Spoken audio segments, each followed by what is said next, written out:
Fantasmas. Espíritus atemporales y fenómenos culturales. Parte 1. Época antigua. Los fantasmas han sido parte de la cultura humana desde la antigüedad, con su presencia en el folclore, los mitos y las creencias religiosas de varias civilizaciones. En este episodio nos adentraremos en la historia de las apariciones fantasmales, sus roles en diferentes culturas, su representación en la literatura y un significado que aún hoy perdura en la sociedad contemporánea. ¿Estás listo para un cuento de fantasmas? Bienvenido, bienvenida. Cuento mito. Lo sobrenatural ha fascinado y atemorizado a los seres humanos desde los albores de nuestra especie.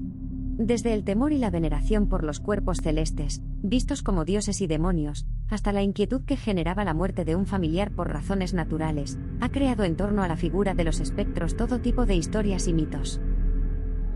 Los fantasmas, del griego phantasma, que significa aparición, están presentes en el folclore de todas las culturas. Son asociados a espíritus, almas errantes o personas a punto de fallecer. Seres del plano espiritual, que se manifiestan entre los vivos de forma perceptible, por ejemplo, visual, a través de sonidos, aromas o desplazando objetos, estos últimos provenientes de las palabras alemanas polter, golpear, y geist, espíritu. Poltergeist. Principalmente en lugares con los cuales presentan un vínculo, tales como los que frecuentaban en vida, o en asociación con sus personas cercanas, en el caso de las almas de los fallecidos. Primeras apariciones fantasmales en la cultura. Mesopotamia, año 3500 al 500 a.C. Para la cultura mesopotámica la muerte era el acto final de la vida, del cual no había regreso. La tierra de los difuntos se conocía por varios nombres, entre ellos Irkaya, el reino del inframundo que se describía como la tierra de donde no hay retorno, donde las almas de los muertos residían en lúgubre oscuridad, se alimentaban de tierra y sorbían barro de los lodazales. Esta existencia, gobernada por la tenebrosa reina Ereshkigal, era el colofón final de todos los mortales, con independencia de la grandeza o pobreza de la vida que habían vivido. El poema El descenso de Inanna relata que bajo ninguna razón se autorizaba a las almas a salir de Irkaya, ni siquiera a la de una diosa. En él, la reina de los cielos, Inanna, hermana de Ereshkigal, se había visto obligada a hallar un sustituto que ocupara su lugar para poder ascender y regresar al mundo de los vivos. Sin embargo, se otorgaban dispensas especiales a las almas que requerían terminar algún tipo de misión. Los fantasmas podían aparecerse a las personas que vivían en la tierra, si se entendía que necesitaban rectificar alguna iniquidad. Los médicos de Mesopotamia, conocidos como Asu y Asipu, empleaban encantamientos para apaciguar a los fantasmas, pero antes de comenzar el tratamiento, el doctor le pedía al paciente que fuera honesto, y confesara cualquier pecado que hubiera podido atraer al espectro desde el inframundo. En Mesopotamia se consideraba que una enfermedad era la manifestación exterior de algún pecado que los dioses o los espíritus de los difuntos castigaban, y se suponía siempre que era una falta del enfermo, hasta que se probara lo contrario. Al morir, se creaba una entidad espiritual denominada Yidim, que mantenía la identidad personal del difunto, y continuaba viaje a la tierra de los muertos. Si no se había prestado la debida atención a los ritos funerarios y al enterramiento, o si en torno al deceso de la persona había ocurrido algún acto criminal, este Yidim regresaba para perseguir a los que seguían con vida. Sin embargo, las inscripciones aclaran que en ocasiones, por travesura, el Yidim se escabullía de Irkaya para visitar la tierra, donde acosaba a los vivos sin justificación alguna. El dios Sol Shamash castigaba a estos espíritus rebeldes retirándoles sus ofrendas funerarias, para adjudicárselas a otros Yidim que no tenían quien los recordara en la tierra, y por lo tanto a nadie que les ofreciera oblaciones para continuar su existencia. Aunque existen escritos acerca de seres queridos que regresan de ultratumba para transmitir advertencias y consejos, la mayoría de los fantasmas mesopotámicos no eran bien recibidos, y se los enviaba de vuelta a su reino mediante el empleo de encantamientos, amuletos, oraciones o exorcismos. La epopeya de Gilgamesh, 2100 a.C., es una de las primeras referencias de literatura en que se habla de fantasmas. En la historia, el héroe Gilgamesh llora a su amigo Enkidu, y habla con su espíritu después de que regresa del más allá. Este texto ejemplifica la creencia en un reino más allá de los vivos, y la posibilidad de comunicarse con los muertos. Antiguo Egipto, año 3150 al 332 a.C. Así como en Mesopotamia, en el antiguo Egipto el regreso de un fantasma se consideraba algo muy serio. Para los egipcios, dejar de existir resultaba un concepto intolerable. Se creía que al morir, el alma viajaba al Salón de la Verdad, donde era juzgada por Osiris y los 42 jueces mediante el recurso de colocar su corazón en una balanza que equilibraban con la pluma blanca de la verdad. Si el corazón resultaba más ligero que la pluma, el alma procedía a vivir en el más allá, pero si era más pesado, se lanzaba al suelo donde un monstruo lo devoraba y el alma cesaba de existir. Si se había vivido una vida virtuosa, el corazón resultaba más ligero que la pluma, o más pesado si no había sido así. La vida de ultratumba se conocía como campo de juncos, y era una imagen especular de la vida que cada quien había llevado en la tierra egipcia. Se podía disfrutar de la casa que se había conocido, del arroyo contiguo al hogar, del árbol y el perro favoritos. Por este motivo no existía razón para que el alma deseara retornar a la tierra, salvo que tuviera un buen móvil para hacerlo. En los primeros tiempos en Egipto se tenía la concepción que el alma era el aspecto inmortal del individuo, de nombre Q, y que constituía una entidad única. Sin embargo, en épocas posteriores se pensaba que el alma comprendía 5 elementos distintos. 2 de estos componentes, Ba y Ka, espíritu y personalidad, se unían después de la muerte para conformar el Ak, entidad que podía regresar en forma de fantasma. Si no se habían efectuado los ritos apropiados durante la inhumación, o si los vivos habían cometido algún pecado antes o después de la defunción de la persona, los dioses otorgaban al Ak una dispensa para retornar a la tierra y corregir lo impropio. Los vivos acosados por fantasmas tenían que dirimir su caso directamente con el aparecido, y confiar en que la solución fuera razonable. Si esto no resultaba efectivo, entonces necesitaban de la intervención de un sacerdote y un juez con el difunto. Por ejemplo, una desgracia que le acaecía a un viudo se atribuía en primer lugar a algún pecado que había ocultado a su esposa, quien ahora, al ser omnisciente por encontrarse en el campo de juncos, lo castigaba. En el siguiente fragmento, una carta hallada en una tumba del Imperio Nuevo, un viudo le solicita por escrito a su extinta pareja que su espíritu lo deje en paz, y se declara inocente de haber cometido mal alguno. ¿Qué mala acción te he hecho para haber llegado a este mal paso? ¿Qué te hice? Mientras tanto, lo que tú me has hecho es ponerme las manos encima, aunque nunca obré maldad contra ti.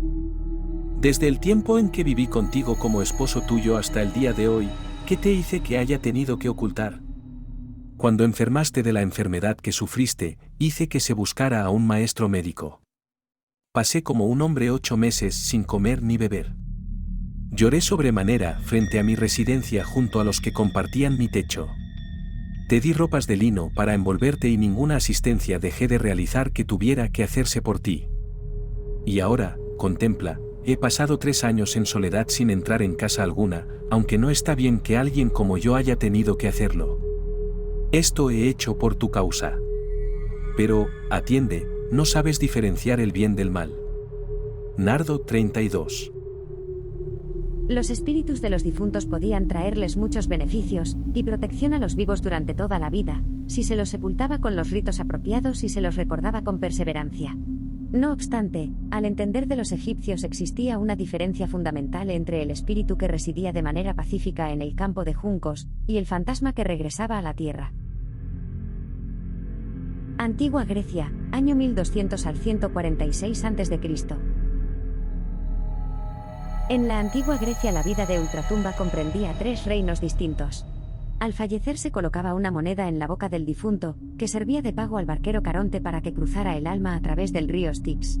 En realidad la moneda no era un pago, sino más bien un símbolo de respeto intercambiado entre el alma y los dioses. Mientras mayor fuera el valor de la moneda, mejor puesto ocupaba el alma en la barca de Caronte. Cuando el alma alcanzaba la otra orilla pasaba por el costado del guardián del Hades, Cerbero. También llamado Cancerbero, esta criatura era un monstruoso perro gigante de 3 cabezas, dotado de una cola de víbora, una melena con serpientes y garras de león. Algunos cronistas representaban sus 3 cabezas como el pasado, el presente y el futuro, mientras otras fuentes indican que representan el nacimiento, la juventud y la vejez. Una vez sobrepasado el guardián y de pie ante 3 jueces, el alma del difunto ofrecía un relato de su concluida existencia. Al terminar la historia, mientras los jueces aún conferenciaban, recibía una copa de las aguas del olvido del río Lete, con lo que los recuerdos de su vida en la tierra se borraban. Entonces los jueces le asignaban un sitio al alma, Los guerreros occisos en batalla iban al paraíso en los campos elíseos, las personas bondadosas se destinaban a la placentera llanura de Asfódelo, y el malvado se enviaba a las tinieblas del Tártaro, donde su alma permanecía hasta expiar los pecados cometidos en vida. Nunca se condenaba a un alma a un eterno penar. Llegado el momento, las ánimas que se encontraban en el Tártaro podían ser elevadas a la llanura de Asfódelo. Al igual que en las culturas de Mesopotamia y de Egipto, bajo ningún concepto se esperaba que las almas regresaran a la tierra, pero a pesar de todo, en ocasiones lo hacían. La literatura se vio enriquecida por estas historias, siendo un ejemplo la historia del fantasma de Patroclo, que se le apareció a Aquiles en La Ilíada, de Homero, para pedirle un entierro adecuado. Antigua Roma, año 753 a.C., 476 después de Cristo. Desde antes incluso de su nacimiento, la vida de los romanos estaba marcada por el destino, los dioses y seres ancestrales cuyo origen se remontaba al inicio de los tiempos. Cada paso importante en el discurrir diario se ponía en manos de sacerdotes, hechiceros o pitonisos. Era, por lo tanto, una sociedad muy supersticiosa en la que los rituales, públicos o privados, estaban a la orden del día. Teniendo en cuenta este aspecto, todo lo relativo al mundo de la muerte estaba lleno de ceremonias para evitar que los fantasmas u otros seres del inframundo retornaran a la tierra. Sentían auténtico pavor ante la posibilidad de que los espíritus de almas atormentadas los persiguieran en vida. Hasta nuestros días nos han llegado testimonios de muy diversa índole sobre la relación existente entre el mundo de los vivos y el de los muertos. Los espíritus de aquellos que no habían recibido sepultura, o no habían recibido el ritual funerario adecuado eran unos de los que más se aparecían para reclamar aquello a lo que tenían derecho. Una de las grandes historias que nos ha llegado hasta nuestros días es la del autor romano Plinio el Joven, el cual describe cómo el filósofo Atenodoro compró una casa embrujada en Atenas, y luego se encontró con una figura fantasmal en ella. El relato conocido como del espectro de la casa encantada de Atenas es uno de los precursores del género literario conocido como novela gótica que aparecería más tarde en Inglaterra a finales del siglo XVIII. Había en Atenas una casa grande y espaciosa, pero de mala fama y peligrosa para vivir en ella. En medio del silencio de la noche se oía el sonido del hierro, y, si escuchabas más atentamente, el ruido de cadenas, primero lejos, luego más cerca. Después aparecía un espectro, un anciano extenuado por la delgadez y la suciedad, con una larga barba y cabellos hirsutos, que llevaba grilletes en las piernas y cadenas en las manos, que movía al caminar. Por ello los ocupantes pasaban en vela a causa del miedo unas noches terribles y siniestras. La falta de sueño conducía a la enfermedad y, al crecer el miedo, a la muerte, pues, incluso durante el día, aunque el espectro se había marchado, su imagen permanecía clavada en sus pupilas y el temor permanecía más tiempo que las causas de ese temor. Por ello la casa quedó desierta, condenada a la soledad y abandonada por entero al espectro. Sin embargo, fue puesta en venta, por si alguien que no tuviese conocimiento de tal maldición quisiese comprarla o alquilarla. Llegó a Atenas el filósofo Atenodoro, leyó el anuncio, y, cuando escuchó el precio, como la baja cantidad le parecía sospechosa, pregunta, y se entera de toda la verdad, pero a pesar de ello, mejor diría, precisamente por ello, alquila la casa. Cuando empezó a oscurecer, ordena que le sea preparado un lecho en la parte delantera de la casa, pide unas tablillas, un estilete y una lámpara, y envía a sus sirvientes al fondo de la casa. Él mismo se concentra por completo, mente, ojos y manos, en escribir, para que su mente, al no estar desocupada, no oyese falsos ruidos, ni se inventase vanos temores. Al principio, como siempre, el silencio de la noche. Después, los golpes sobre hierro y el arrastrar de cadenas.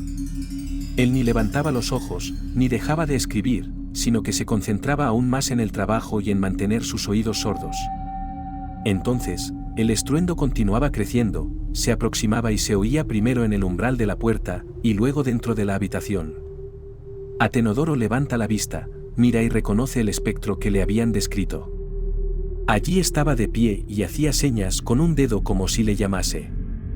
Atenodoro, por su parte, le hace señas con la mano de que espere un poco y de nuevo se inclina sobre las tablillas y el estilete. El espectro mientras tanto hacía resonar sus cadenas por encima de la cabeza mientras Atenodoro escribía. De nuevo levantó la vista y vio que el espectro hacía el mismo signo que antes. Entonces no se detiene más tiempo, y coge la lámpara y le sigue. caminaba con paso lento, como si le pesasen las cadenas. Después que salió al patio de la casa, desvaneciéndose repentinamente, abandonó a su acompañante.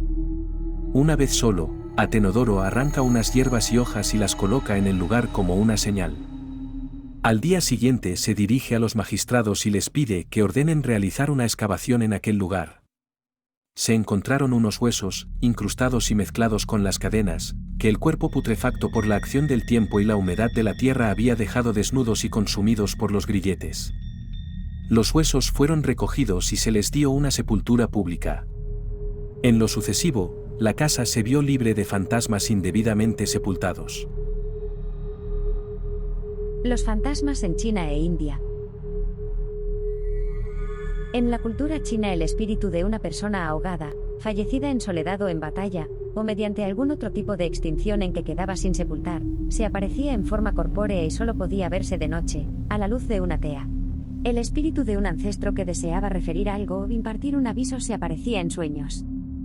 Los chinos creían que la vida en el más allá comenzaba con un viaje, en que el alma se juzgaba sobre un puente que cruzaba un abismo. Si se comprobaba que era honorable, continuaba su camino, hacía una pausa en un pabellón para mirar por última vez hacia atrás en dirección a la tierra de los que seguían con vida, y tomaba una taza de un brebaje nombrado sopa menpo que causaba el total olvido de la vida precedente. A partir de este punto, la cultura china acerca de los espíritus diverge sobre lo que a continuación le ocurría al alma. Según algunas obras subía a los cielos, mientras otras afirmaban que se reencarnaba. Por el contrario, si al cruzar el puente rumbo al más allá se encontraba que el alma no era honorable, resbalaba hasta el infierno y permanecía allí. En ningún caso se esperaba que el espíritu retornara a la tierra de los vivos, y si lo hacía y no era un ancestro que aparecía en un sueño para brindar algún aviso o advertencia, era seguro que alguna especie de fuerza maligna estaba implicada. La historia de Ning Kai-chen y Nie Xiaoqian, del libro de cuentos del escritor Pu Songlin, de 1680 después de Cristo, constituye un ejemplo de las creencias chinas. Se piensa que la narración es muy anterior al siglo XVII después de Cristo. Relata la visita de Ning a un templo donde lo visita el ánima de la doncella Nie, quien intenta seducirlo. Ning cree que debe mantener una conducta virtuosa y se resiste. A la mañana siguiente, otros dos viajeros que se hospedaban en el templo aparecen muertos, con sendos orificios perforados en las plantas de sus pies, y exangües. Nie reconoce la virtud de Ning por haberse resistido a sus avances, y le cuenta que cuando apenas tenía 18 años había fallecido en el templo, donde un monstruoso demonio que habitaba el suelo de su sepultura la dominaba. El monstruo le exigía que sedujera a los viajeros y los vaciara de sangre, que después él se comía. Ning desentierra los restos de Nie, se los lleva a su hogar, los vuelve a sepultar cerca de su casa, y vierte una libación sobre su tumba en señal de respeto y consideración. Después de terminar los ritos para honrar a la muchacha, se da vuelta para alejarse de la tumba, pero escucha su grito de auxilio, y descubre que ha regresado a la vida gracias a su recta conducta, y a su empeño en proporcionarle un sepelio decoroso. Luego, según la leyenda, Ning y Nie se casan y viven junto a sus hijos en eterna felicidad. A menudo los cuentos chinos de fantasmas transmiten una moraleja que sigue la línea de la leyenda de Ning y Nie, la cual hace énfasis en la práctica de una conducta pundonorosa y de bondad hacia los demás. Confucio mismo creía en la eficacia de los cuentos de aparecidos porque decía que los encuentros sobrenaturales aportaban lecciones que inculcaban valores ideales a los vivos. En China, la práctica de venerar a los ancestros, y la convicción acerca del fuerte predominio que los difuntos continuaban ejerciendo sobre las vidas de las personas, influyó de forma notable en que se creyera en los fantasmas. Al igual que en las demás culturas mencionadas, los espíritus de los muertos podían beneficiar a los vivos, a menos que la inhumación o celebración de los ritos funerarios se hubiera realizado de forma indecorosa, o que se les hubieran otorgado dispensas celestiales a los espectros para que retornaran a corregir una maldad. El Festival de los Fantasmas, que se originó para honrar y apaciguar a los difuntos, se continúa celebrando en el 15º día del 7º mes del año. Se piensa que en este período, conocido como Mes de los Fantasmas, se hace más delgado el velo que separa el reino de los vivos del de los muertos, y que los espectros pueden cruzarlo con facilidad, en forma parecida al concepto celta de Samhain, y al festival mesoamericano denominado Día de los Muertos. Durante el Festival de los Fantasmas, las gentes les colocan a los fallecidos comida y regalos fuera de la casa para calmarlos y honrarlos, con la esperanza de que permanezcan en su propio reino y no atormenten a los vivos. El mismo caso se presentaba en la India, donde las ánimas de los que habían partido se veían como una especie de fantasmas hambrientos. En la India de hoy y la de la antigüedad se conocía a los espectros con el nombre de bhuts, que se manifestaban como humanos, pero con los pies apuntando hacia atrás, y tenían la capacidad de cambiar su apariencia sin aviso previo. Se piensa que los pies mantenían sus puntas hacia atrás como indicación de que algo no andaba bien, y que el espíritu se encontraba en un estado preternatural. Los bhuts se materializan cuando la persona muere antes de haber cumplido su tiempo en la tierra. Debido a que no podían disfrutar de la totalidad de sus vidas, regresaban a la tierra con la esperanza de tomar posesión del cuerpo de alguna persona viviente. En la India de la antigüedad, la posesión por un fantasma, que incluía la reanimación por el espíritu de su propio cadáver, constituía una gran preocupación. Al decir de algunos estudiosos, esto condujo a la práctica de incinerar a los muertos. Si el cuerpo se cremaba, el espíritu no podía regresar a reavivarlo, y quemar ciertas especias junto al empleo de amuletos y oraciones podía proteger a los vivos de que las ánimas tomaran posesión de ellos al comprender que no podían volver a habitar esa materia. Las obras literarias que involucran a seres fantasmales demoníacos es uno de los géneros más populares de la literatura bengalí. En los primeros tiempos, los fantasmas eran los únicos ingredientes de los cuentos populares y cuentos de hadas bengalíes. Lal Behari Dey ha recopilado muchos cuentos populares de Bengala y los ha traducido al inglés. Su libro titulado Cuentos populares de Bengala, publicado por primera vez en 1883, presenta muchos cuentos asombrosos asociados con seres fantasmales y sobrenaturales. Fin de la primera parte. Si te ha gustado este video, por favor suscríbete, dale un me gusta y comparte. También puedes dejar tus opiniones en la caja de comentarios. Así como visitar nuestro podcast. En las sombras, las estrellas, donde leemos historias y analizamos la obra y vida del autor. Hasta pronto.